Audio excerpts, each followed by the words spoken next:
This is Jeff Lalaman. He is a Minneapolis Moline collector, and in 1989 he discovered that Minneapolis Moline experimental tractors were used on farms operated by his family members. Jeff first discovered the IT tractor in photos given by his aunt, Ann Lalaman Johnson. Ann is seen here demonstrating the IT tractor in 1943. The demonstration was held at a Minneapolis Moline War Conference held at the Seaholm Farm outside of Erie, Illinois. Jeff found another photo from his cousin Sherry. Her father Frank had the IT, and he took this 1960s photo of his neighbor with the IT dressed as a horse. Jeff's research alerted others of the existence of the IT. Dale Castile found the tractor and restored it.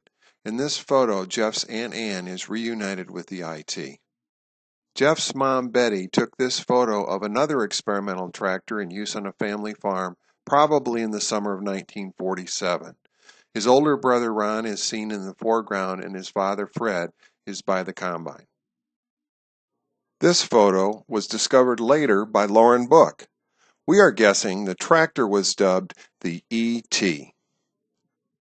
Roy Lee Book found and restored the tractor. Roy Lee bought the tractor in pieces from Gail Toppert.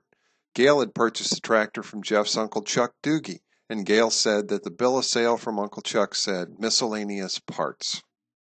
This set of 1943 photos provided by Aunt Ann also included those of a 1943 experimental harrow cart used to transport the flexible peg-tooth harrow, originally designed to be pulled by horses. A 2011 trip to the old Seaholm farm resulted in discovery of the harrow cart, which was never placed in production. Jeff's persistence finally resulted in his family owning an experimental piece of equipment. The 1943 photos show a different experimental, and this kept Jeff on the trail for yet another Minneapolis Moline experimental tractor. Because we did not know the name of the tractor, we decided to name it after its unusual hood, which had two sets of Model U type louvers. The 1943 photos were tantalizing proof of another Minneapolis Moline experimental tractor. The tractor had a steering wheel throttle control, which can be seen in the close-up.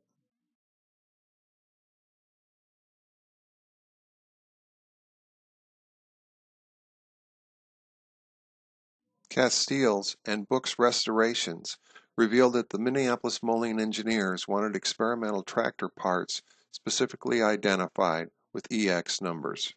Jeff's research took an upswing when Lauren Book discovered this January 1943 memo from Minneapolis Moline engineer William Swenson.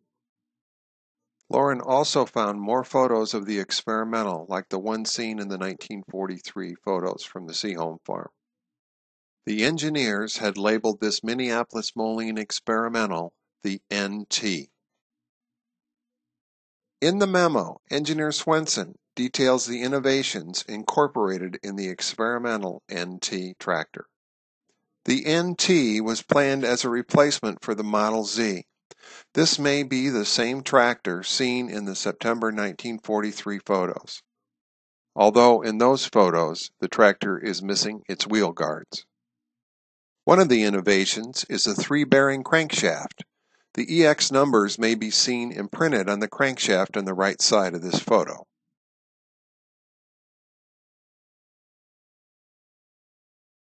EX numbers are also found on other portions of the tractor.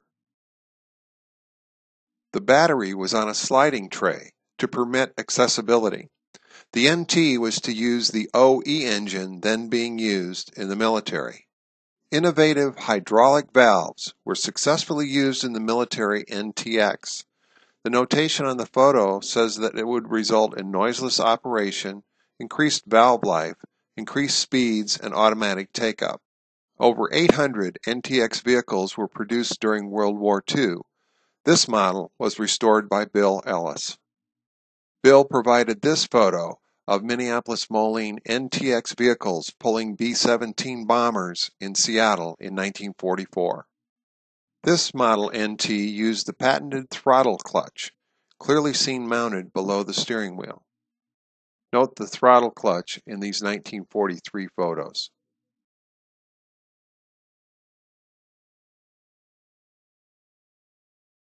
Using information from the 43 memo that stated that the throttle clutch was patented, Jeff researched the U.S. Patent Office. These drawings were part of the 1939 patent application of William Svensson and Hans Anderson. The patent was issued December 31, 1940. The patented throttle clutch was installed on the 1943 Model NT.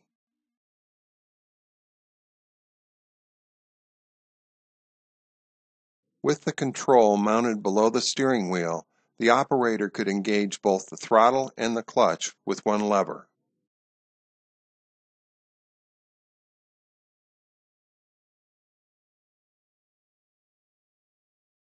The NT had improved brakes, and they were completely enclosed. Attention to styling included new type wheel guards and a U-type grille. They intended the NT to closely resemble the new UT and include many interchangeable parts. Another set of photos, found by Lauren Book, show a different model of the NT, this one without the patented throttle clutch. This model lacked the wheel guards, but you can see the styling of the grille and louvers. This model had apparently just been in the field. This left side photo reveals the foot clutch.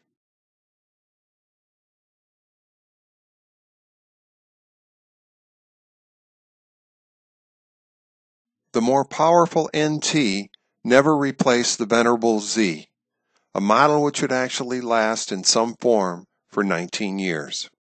With the advice of Wilbert Kirshner, Lauren Book, John DeRue, Dave Carton, and Bill Ellis, Jeff decided to attempt to recreate the NT. This corresponder photo shows Jeff and John reviewing Lauren Book's discoveries. John DeRue and Jeff journeyed to Minnesota to find a tractor to modify. With parts support from Rob Oda, Jeff was able to locate needed components. Standard parts often needed modification to fit the original NT design. Jeff wanted to replace the ZB motor with an OE engine found in the NT. Jeff would retain the functioning foot clutch, but would add a replica of the patented throttle clutch. Jeff was told OE engines existed, but he had not found one. Bill Ellis called Jeff with good news that he had an OE engine available for him to use. OE engines were adapted to post-war use as stationary engines. Bill had this one and made Jeff a gift. Bill cautioned that the hydraulic valves were precisely manufactured and not interchangeable and must be remounted in their exact original positions. With one stuck piston, the cylinders needed work. The three-bearing crank was in good shape, but this was not an experimental. Jeff completed the engine overhaul and the mounting of the unique hydraulic valves. The engine is a 206 four-cylinder with a 3 5/8 by 5 standard bore. The only difference from a standard engine is its hydraulic valves. Jeff had some trouble getting the valve boxes in place with such a tight fit. With the help of Ron DePau, he prepared to mount the OE motor to the transmission.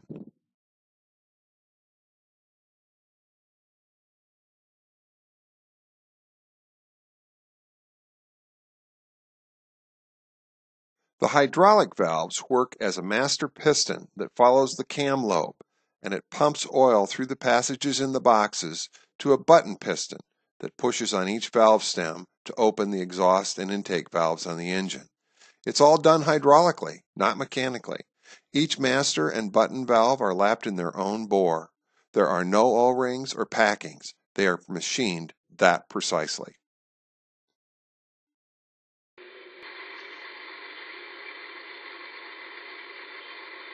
We think they never put the NT into production because of the labor costs to produce the hydraulic valves. The NT never replaced the ZT, and it continued until 1948. However, later Z models had several characteristics developed for the NT. Are the NT experimental tractors still out there? Is the model with the patented throttle clutch sitting in the weeds along an old fence row? Perhaps the model with the foot clutch still exists. We don't know. The only photos we have are over 70 years of age. The NT has faded into history.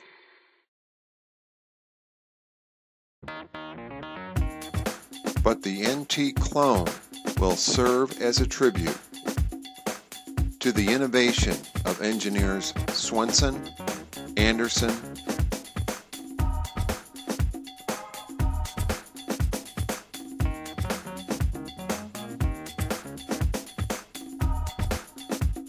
and the Minneapolis Moline experimental tractors.